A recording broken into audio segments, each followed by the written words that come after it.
Relacionamento. WhatsApp 21 97211 8064. Aplicativo Cliente Águas. E o site www.aguasdoparaíba.com.br. A Unimed Campos tem o plano certo para cada um dos seus planos. São opções empresariais e familiares com cobertura local, estadual ou nacional para atender você, sua família e empresa do jeito que precisar. Conte com nossa ampla rede de recursos próprios, com a equipe especializada, além de um atendimento verdadeiramente humanizado. Faça sua cotação pelo WhatsApp 2720-0661. Unimed Campos. Pode contar.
Sete horas e 56 minutos em Campos, de volta com o Folha no Ar ao vivo aqui pela Folha FM, ao vivo em 98,3.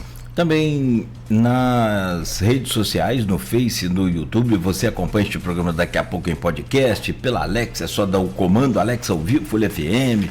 Em todos os canais você acompanha toda a nossa programação e, claro, o Folha no Ar. 7h56, de volta no oferecimento de Proteus, Unimed Campos, Laboratório Plínio Bacelar, vacina Plínio Bacelar e Radimed Diagnósticos por Imagem.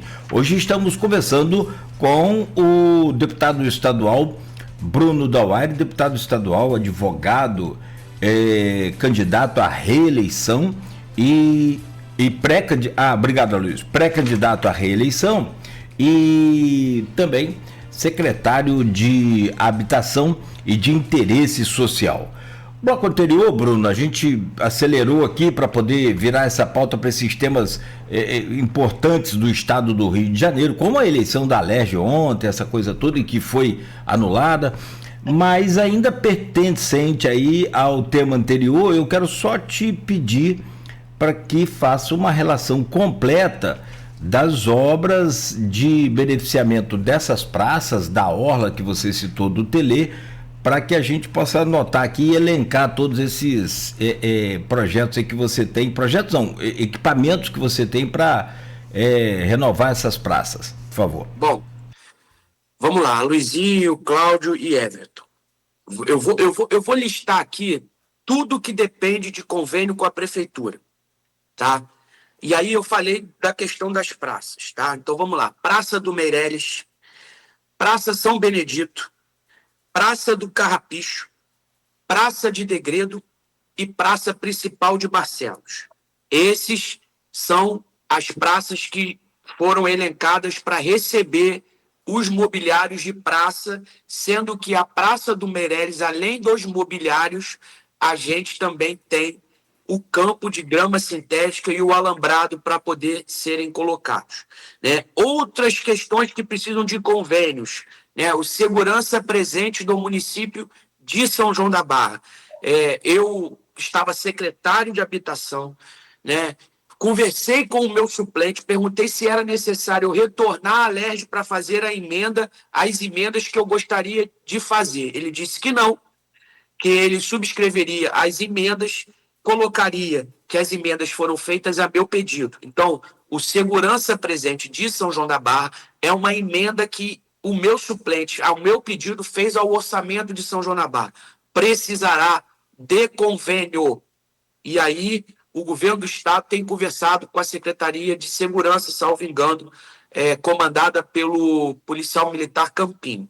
Né? Outras questões que precisam de convênio, e na verdade, a orla do Telê, Aloysio, é preciso que a gente faça uma separação.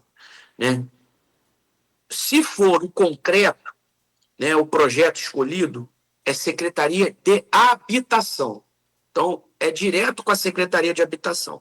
Se for o asfalto, é Secretaria das Cidades, em parceria com a Habitação, porque a Habitação prepararia, né, a base para colocar o asfalto e a Secretaria das Cidades colocaria o asfalto. O que eu peço é uma reunião entre as equipes para definir o melhor projeto. Não, olha, precisa de drenar, para a gente entender qual é o melhor projeto. E aí, vamos para outra questão que precisa de convênio. Eu, na terça-feira, estarei me reunindo com o presidente do Detran. E na terça-feira estarei me reunindo com a nova secretária de Ciência e Tecnologia. Para quê? Ciência e Tecnologia, eu estou marcando pedir para que a engenharia responsável pela Ciência e Tecnologia faça uma visita na FAETEC de São João da Barra, que funciona numa escola municipal. Né? Então, precisa de convênio com o município. Já deixo aqui o meu apelo que assim que tiver o projeto e o pedido de convênio, não haja nenhum entrave para assinatura. Uma outra coisa que precisa de convênio é o Detran do município de São João da Barra. Eu já conversei, já viabilizei, já estou nessa luta há anos para que o Detran esteja no município de São João da Barra. Já temos tudo. Então, a gente pede para que o município de São João da Barra, a prefeitura, possa, né, evitar qualquer entrave burocrático para que esses equipamentos possam chegar à população de São João da Barra. Não é o Bruno Dauari, não é o Betinho Dauari, não é a deputada Carla, não é a prefeita Carla Capucci, não é o vereador Analiel, não é o vereador Cacá, não é o vereador Alain, não é a vereadora Soninha. É a população. É isso que a gente pede aqui para que evite esses entraves burocráticos, porque na esmagadora maioria dos municípios, para não dizer na sua totalidade, o único município que gera algum tipo de entrave para esses investimentos é o município de São João da Barra. E tudo isso, até onde você sabe, é porque você tem Dauari no nome e Carla Machado não quer que os Dauari levem crédito disso. É isso? Mas a população não pode sofrer mas por conta disso. É isso que você sabe, que você ouve dizer?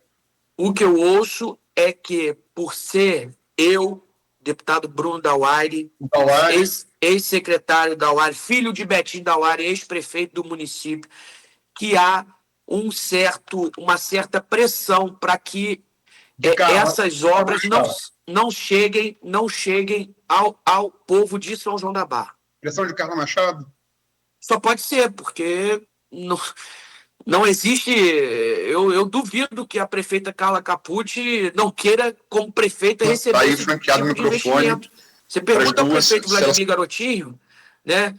Pergunta aos moradores de Atiragosto, pergunta aos moradores de Dores de Macabu, pergunta aos moradores da Penha que estão vendo a gente fazer, pergunta aos moradores de outros bairros da cidade que receberam esses projetos de revitalização se eles não estão felizes. Pô. Pergunta ao povo de Guarulhos. Everton. Foi.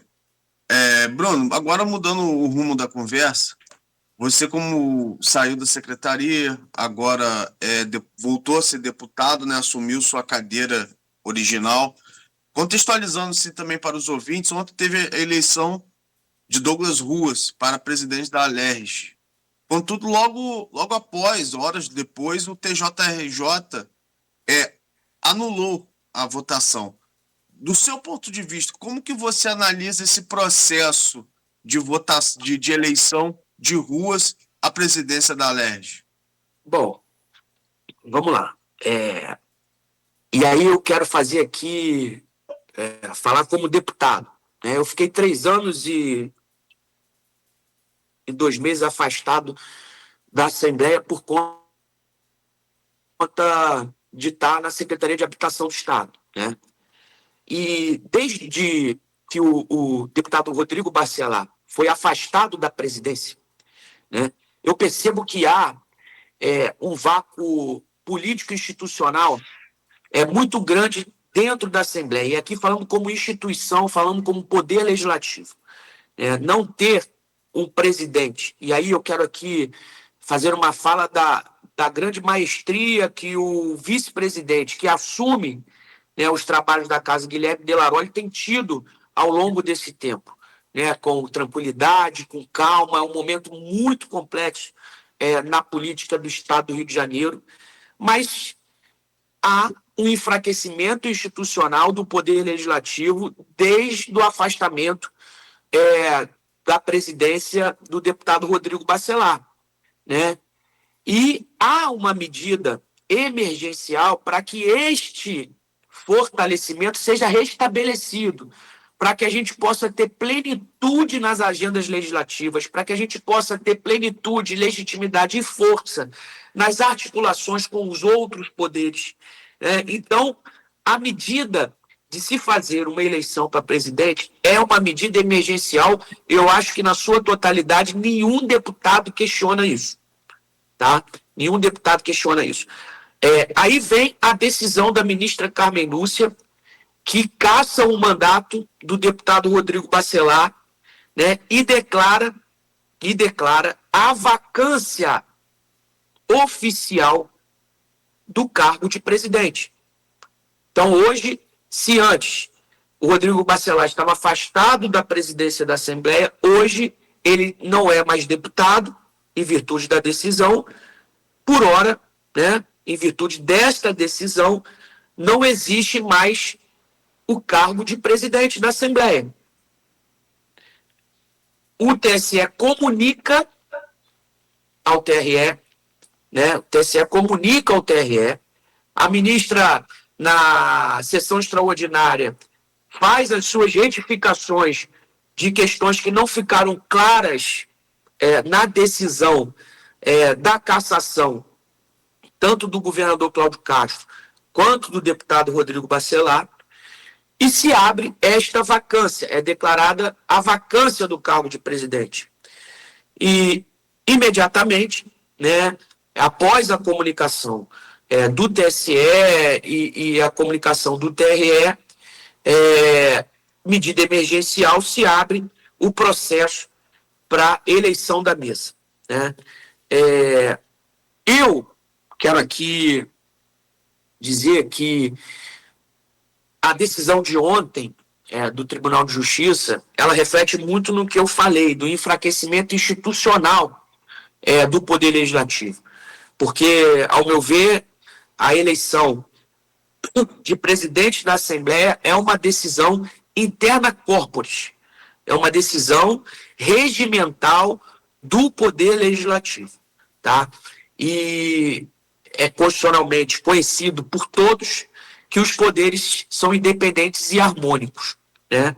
Mas entendeu a desembargadora Sueli que houve ali questões que podem infringir a legalidade do processo. Portanto, ela suspende esta eleição. Suspende essa eleição. E dentro da sua decisão, ela fala em relação ao prazo de chamamento da sessão extraordinária e fala que deveria se aguardar a retotalização dos votos do deputado Rodrigo Bacelar, que foi cassado, e, portanto, a casa não estaria na sua composição completa, porque não foi feita a retotalização. Eu, Aloysio, tenho um posicionamento que se tratam de duas coisas distintas, Cláudio e Everton. A retotalização dos votos não é competência da Assembleia Legislativa do Estado. A competência da retotalização dos votos é do TRE. né? É do TRE. Portanto, são duas questões distintas. Mas, Everton, decisão judicial, você pode até questionar a decisão judicial, mas decisão judicial se cumpre. Decisão judicial se cumpre. E a decisão judicial será cumprida. O Guilherme Delaroli continuará presidindo os trabalhos da casa de forma interina, até que, se a decisão não cair, se retotalize os votos, a Alerj tenha sua composição com os 70 membros, lembrando que eu já participei de eleição da mesa, na época o deputado André Siciliano, com 5 deputados presos.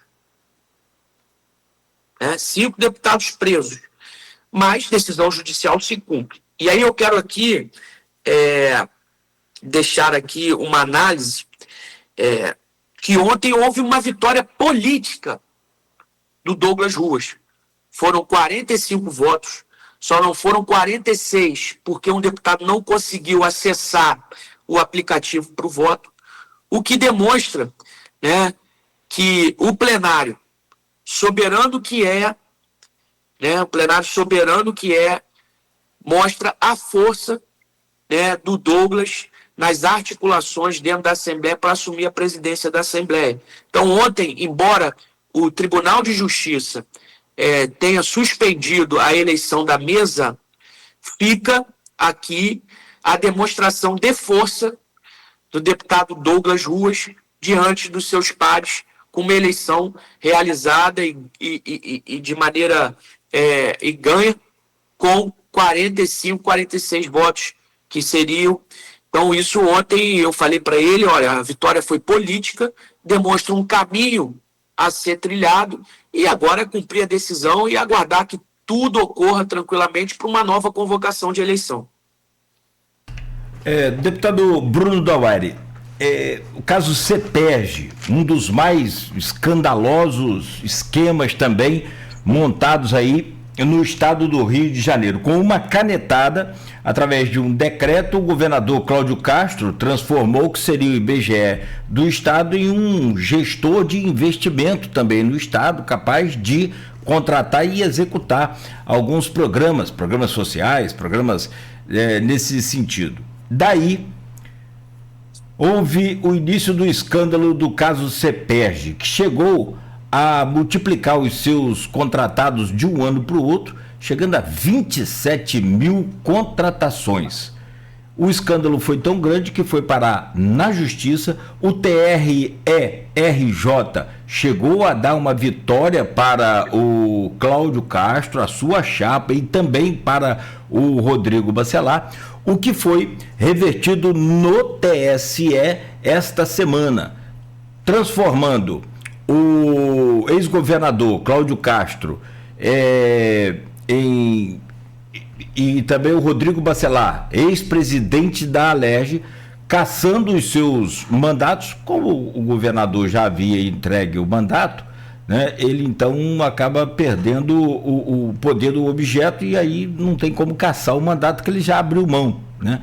E o deputado estadual Rodrigo Bacelar, então, perdeu o seu mandato de deputado, já havia sido afastado, e também o governador. Juntos, eles estão inelegíveis por 8 anos e, claro, vão ter ainda outra sanção, que é do pagamento de multa. Como que você avalia esse escândalo inevitável que se corte na pele através da sua análise desses 27 mil contratados que recebiam na tal da folha secreta em mãos, na boca do caixa? Como que você avalia mais uma vez o Rio de Janeiro envolvido em um escândalo? Claudinho, Aloysio, Everton e nossos ouvintes, eu tenho uma análise que acaba indo ao encontro dos votos de 2 ministros que votaram pela absolvição do governador Cláudio Castro. Assim que se desnudou as contratações do CEPERJ, O governador suspendeu as contratações, suspendeu os programas, né? Os programas que estavam em vigor foram suspensos, portanto, não chegaram ao período eleitoral em funcionamento, né? E ainda se chegasse, a diferença de votos do governador Cláudio Castro para o segundo colocado foi imensa, o que, para mim, não refletiria se chegasse as contratações até a eleição, como não chegaram, mas se chegasse, não refletiria para mim a diferença para poder dar a vitória ao segundo colocado. Não chegou, né, os programas, o governador suspendeu os programas. Não acredito, né, não acredito que mudaria algo. O governador estava muito consolidado, com obras por todo o estado do Rio de Janeiro, A diferença para o segundo colocado foi muito grande, muito grande. O governador, assim que soube das contratações, dos questionamentos jurídicos feitos às contratações, ele imediatamente suspendeu as contratações, né? E aí eu quero chegar aqui ao ponto que os corredores de Brasília falavam.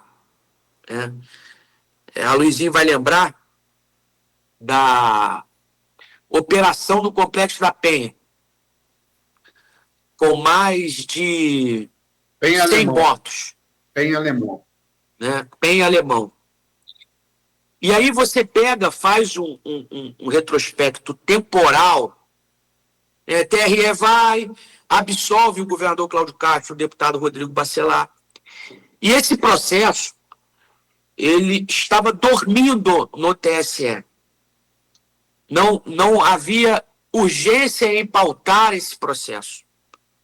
Não havia urgência em pautar esse processo. Era um processo complexo, era um processo que tinha muitas nuances a serem discutidas. E perceba que após a operação feita pelo governo do Estado, este processo volta à pauta com uma certa celeridade. Então, eu arrisco a dizer que aquela operação no Complexo da Penha e no Complexo do Alemão acelerou o andamento deste processo, tá? Acelerou o andamento deste processo. E aí, uns chamam que foi uma operação genocida, e aí a questão ideológica passa a pautar, ao meu ver, o processo no TSE. Né? O processo do TSE. Porque esse processo, se houvesse o interesse em pautar, esse processo já era para ter sido pautado. E aí, após a operação, imediatamente após a operação, salvo engano, alguns dias após, o projeto é pautado para ser julgado pelo TSE. Então, eu tenho para mim, arrisco dizer que os condenados, né, o governador Cláudio Castro, que teve a decretação da inelegibilidade, né, foi condenado muito mais pela operação no Complexo do Alemão e da Penha do que pelo próprio CEPERJ. Pelo próprio CEPERJ. E aí eu comungo aqui dos votos, salvo engano, do ministro Cássio Nunes e do ministro André Mendonça. Bruno, respeito, assim, aí eu vou emitir uma opinião, tá? Respeito, lealdade, acho uma virtude muito importante. O número de mortos daquela operação foi 121, 4 deles policiais, né? E registre-se, teve em todas as pesquisas, e eu fiz todas elas, amplo apoio popular. Seja na cidade do Rio, seja no estado do Rio, seja no Brasil, notadamente entre moradores de comunidade que não aguentam mais a pressão do tráfico e da milícia. Isso é um ponto que a esquerda, se não entender, a gente vai chegar na eleição presidencial com um sério risco. Ali começa a queda de Lula, né? E vamos chegar lá. Mas agora, e aí é a minha opinião, como jornalista cidadão, Enquanto, assim, um problema um caso de uma eleição, um caso, como o Nogueira falou, escandaloso, ele não for resolvido antes da próxima eleição, absolvendo ou condenando, a gente não vai chegar a lugar nenhum. Você é advogado. Se ocorrer uma eleição de 2022, tem que ser resolvido antes da eleição de 2026. Você não, como advogado, você não acha que deveria ser assim, não? Eu acho que deveria ser assim, mas não é praxe nos tribunais superiores, né, principalmente nos tribunais eleitorais, a celeridade nesses processos. Não é comum. Mas deveria ser assim, não deveria? Deveria ser, até para dar uma segurança jurídica ao todo o contexto político dos estados do Brasil, dos municípios do Brasil. Lógico. Né? Lógico. Mas a gente sabe, por exemplo, tem um governador que o processo dele está lá no TSE há 2 anos. Há 2 anos. Garotinho tem reflexo da chequinha até hoje no Supremo. Abuso de poder político e econômico. Está lá, há 2 anos parado. Que segurança jurídica é essa? Né? Então, muito me estranha, e aqui eu fiz essa análise, é que após a operação, né, que teve amplo apoio popular, numa disputa polarizada hoje quem acreditou, alguns analistas políticos, que não haveria polarização nesta eleição presidencial e estadual, errou. Porque parece que a polarização está mais ainda evidente. O Brasil está dividido, o Estado está dividido, os municípios estão divididos. Você pega Campos, né? Já tem os apoiadores do Lula, você vê que são candidatos a deputados, vereador Michael Cruz, deputada Carla Machado, no campo de esquerda, no campo de direita e centro-direita, outros candidatos, né? Prefeito Vladimir Garotinho está aí para coordenar a campanha do presidenciável Flávio Bolsonaro no norte e noroeste do Fluminense, no interior do estado. Né? Aí você já pega o prefeito Elbert de Macaé, né? Já também para conduzir do lado da esquerda.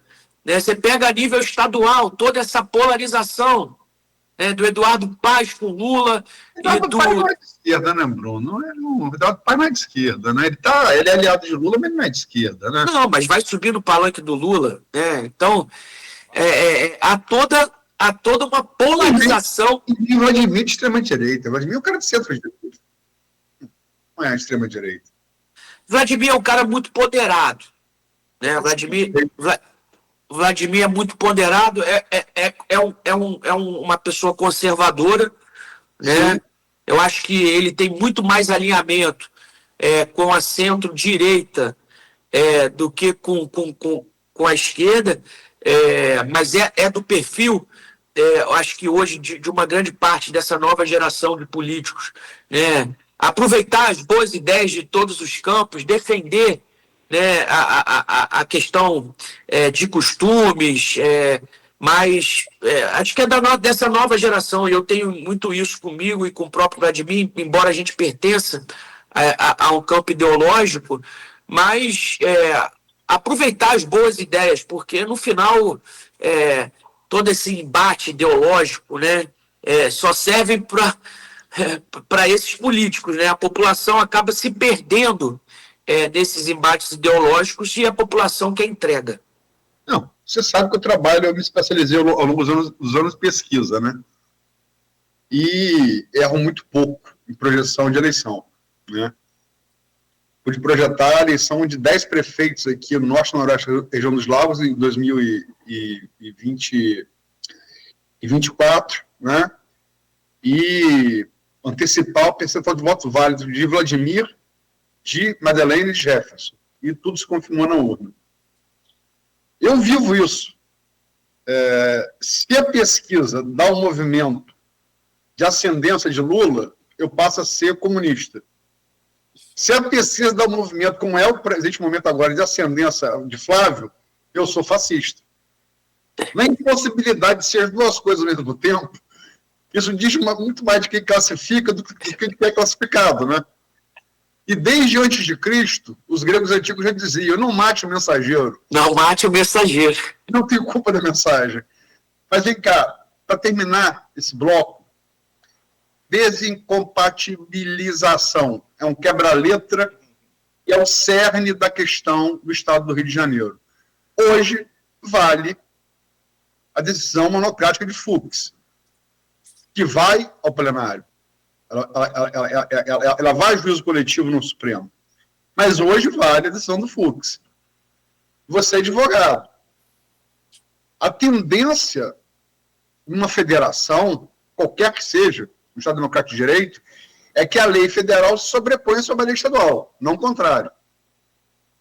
Criou-se uma lei estadual para que o prazo de desincompatibilização fosse 24 horas. E a lei federal, a lei eleitoral, manda que sejam 180 dias. Por isso você, inclusive, se exonerou da Secretaria antes do prazo, que é 4 de abril. Se prevalecer a decisão do Fux, Douglas Rocha está fora, Michione está fora, Felipe Cury está fora, você estaria fora, né? Porque vocês pertencem, Ciliano estaria fora, porque vocês ocuparam um cargo no Executivo, fora desse prazo. O próprio Vladimir disse aqui, isso é dito por analistas, a chance que Ruas tem contra o favoritismo de Paes é concorrer sentado no cargo. Para ele concorrer sentado no cargo, tem que mudar a decisão do Fux. Como é que você vê esse nó górdio entre jurídico, político e eleitoral? E como você acha que ele vai ser desatado? Bom, primeiro, eu tenho uma leitura em relação a isso, e a leitura é minha. Por não se tratar de uma eleição ordinária, né? Uma eleição ordinária, que os prazos estabelecidos são constitucionais, por se tratar de uma eleição suplementar, né? Uma eleição indireta, como já determinou o TSE, eu acho que compete aos estados, se não houver legislação específica, compete aos estados legislarem sobre a organização dessa eleição, tá? Obviamente, desde que não contrarie os preceitos constitucionais, tá? E é isso que está sendo discutido hoje no STF e é isso que embasa a decisão do ministro Fux, né? Ele trata a questão como se fosse uma eleição ordinária, então, portanto, ordinária, o voto é secreto e existe um prazo de descompatibilização. Eu não entendo assim. Eu acho que é uma eleição excepcional, como existiram outras eleições em que o prazo de descompatibilização foi flexibilizado, tá? Eu acredito, e hoje o Fux, a liminar do Fux está sendo julgada pelos ministros, está no plenário virtual, então já existem 2 votos contrários, tá? 2 votos, a própria ministra Carmen Lúcia e, salvo engano, o próprio Cássio, tá? Já se manifestaram no voto deles em relação ao prazo de descompatibilização, né? Dando aso à flexibilização do prazo de descompatibilização e mantendo o voto secreto. Que, ao meu ver, Aloysio, o voto secreto, o Fux, ele argumenta o voto secreto, ele diz que é para manter como que ele diz, isento de pressões do crime organizado, da milícia, do tráfico, o voto. Eu acho que o voto fechado, existe mais pressão, se houver, que eu não acredito que tenha, né? O voto fechado, ele tem mais pressão, porque ali o parlamentar sai com uma convicção e, se houver pressão, ele tem que mudar para poder votar. E isso fica ali secreto. Mas pelo que eu estou vendo no movimento no STF, o voto secreto será mantido, respeitando o preceito constitucional do voto secreto da eleição ordinária. Mas, para mim, a tendência no STF é que o prazo de descompatibilização seja flexibilizado. O que vai poder, e aí, de novo, eu tenho uma leitura diferente do ministro Fux. Eu acho que você flexibilizando, né, o prazo de descompatibilização, você abre mais candidaturas possíveis e não restringe, né, as candidaturas, podendo mais candidaturas colocarem o seu nome para serem votados. E eu acho que essa é uma tendência do STF. Eu acho que o STF manterá o voto secreto, mas flexibilizará o prazo de descompatibilização. Tem hoje, Bruno, divergindo do Fux, a Carmen Lúcia, o Mendonça e Nunes. E faltam... Então já há 3 votos contrários. 3 votos. Faltam 6 ministros para completar o score aí completo. Eu acho que essa é uma tendência, tá, Cláudio? Eu acho que é uma tendência... você trouxe um ponto interessante, que é uma eleição, porque na verdade, se for seguir a regra, com a cassação, que na verdade ele já também entregou o cargo, né? Mas se houvesse a cassação de fato, teria que ter eleição direta, aí o povo ia votar. Só que aí também é aquele negócio, é o negócio do bom senso, a gente tem que achar o equilíbrio. Só para fechar, vai ter uma despesa enorme que o tribunal teria agora para promover uma eleição de 8 meses, daqui 6 meses ter outra. Então... Não há tempo hábil, existe todo... A Luizinho sabe, a Luizinho conhece mais do que ninguém e de questões de processo eleitoral, ele sabe, tem a questão das urnas, tem a questão dos testes das urnas. Seria impossível realizar uma eleição direta agora, né, que aí são 3 meses para se organizar uma eleição, ainda mais num estado tão complexo como o Rio de Janeiro. Precisa de convênio com o Exército, precisa de convênio com o Exército para poder segurar ali, dar segurança às áreas onde tem o narcotráfico, a milícia. Então, seria impossível. O que poderia acontecer é que teria uma eleição única em outubro. Na pior das hipóteses, uma eleição única em outubro. É um custo muito grande para você fazer uma eleição. Eu acredito que a eleição direta... O governador Cláudio Castro, ele já estava na programação dele sair, porque ele é pré-candidato ao Senado, né? Ele antecipou a saída dele para evitar, né, também as eleições diretas, já sabendo que era uma tendência do próprio tribunal, pelo que a gente escutava, e... O governador Cláudio Castro faz esse movimento e é um pré-candidato fortíssimo a ganhar as eleições para o Senado. Inclusive depois... Próximo bloco. Você analisa já. Bota a sua visão. Quero falar que a lei mandaria uma eleição direta sim, caso Castro fosse cassado. Só que existe um princípio, e o Bruno sabe disso muito melhor do que eu, que é advogado, que permeia toda a Constituição brasileira. E é uma das raras heranças que a gente tem da Common Law britânica, que se baseia em jurisprudência, que é o princípio da razoabilidade. Pelo princípio da razoabilidade, não seria aconselhável fazer 2 eleições diretas com tão pouco espaço de tempo. Então, eu concordo, baseado nesse princípio da Common Law que permeia a nossa Constituição, eu concordo que eleição direta, 2 em 6 meses, seria inviável. Luizinho, só para fechar aqui, quer saber de resultado eleitoral, procura Luizinho. Mas tem eu esqueci o nome aqui, né, quando a pessoa não faz a faculdade, mas sabe tudo do direito. Não, mas tem um nome, até nos Estados Unidos existe essa figura. Que os meninos...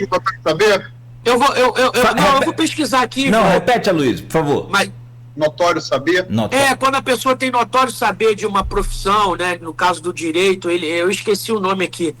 Mas o Aloysinho, ele fala com tanta propriedade que ele busca lá no direito, na common law do direito britânico, e a gente fica assim feliz, Aloysinho, porque a gente vê da sua inteligência, da sua vontade de buscar conhecimento e traduzir isso. Eu sei que você não é formado em direito, mas fala com propriedade. Então, assim, para fechar o bloco aqui, eu queria dizer aqui, fazer esse registro, que eu sou um fã do seu trabalho, da sua dedicação, né, de se tornar um jornalista completo e entendedor, porque a gente vê, às vezes, algumas erratas aí, até de jornalistas de emissoras famosas, né, em análise jurídica, que a gente fica impressionado. E a gente fica feliz de ter a Aloysinho campista aí, podendo dar essa aula de história e de direito pra gente, mesmo. Obrigado. Obrigado, Bruno. Bruno, nós, Everton, Luna, nós que jogamos aqui nesse time da bancada, o Aloysio aqui nessa bancada é quase assim, comparando jogador de futebol, é quase eu ia falar até que ele é o Zidane da Folha. Não, cara, porque você aqui na Globo News, você fica vendo tem ali, cara, tem hora que você não acredita. Tem umas navalhadas. Mas não é possível, cara, não é possível. Eu ia falar uma análise da CNN, uma âncora, não vou citar o nome até porque seria antiético, falando que Flávio teria a gente vai falar disso no próximo bloco, ultrapassado Lula no segundo turno na Atlas Intel. Ele já tinha ultrapassado numericamente na pesquisa anterior, em fevereiro. Então eu fico impressionado, cara. Caralho, é muita loucura. Não, é tranquilo jogar com ele. Aqui... Mas Zidane nasceu 23 de junho de 1972. Eu nasci no dia seguinte. Aí, tô falando. Tem mas a Zidane, vamos combinar, Zidane é Hélio Gaspari, né? Eu ia comparar com o Everaldo do Fluminense, mas toda sorte. Pelo amor de Deus. Aí eu acho que eu jogo mais. Aqui, vou no banheiro e já volto aí, tá? Valeu. Vambora, 8h36, a gente faz uma pausa rápida aqui no Folha no Ar. Na sequência, vamos falar de eleições 2026, as peculiaridades ainda aí da eleição do Rio de Janeiro e, claro, também essa corrida aí ao Palácio do Planalto e também do Rio de Janeiro. São 8h36, oferecimento de Proteus, Unimed Campos, Laboratório Plínio Bacelar, Vacina Plínio Bacelar e Radmed Diagnósticos por Imagem. Voltamos já.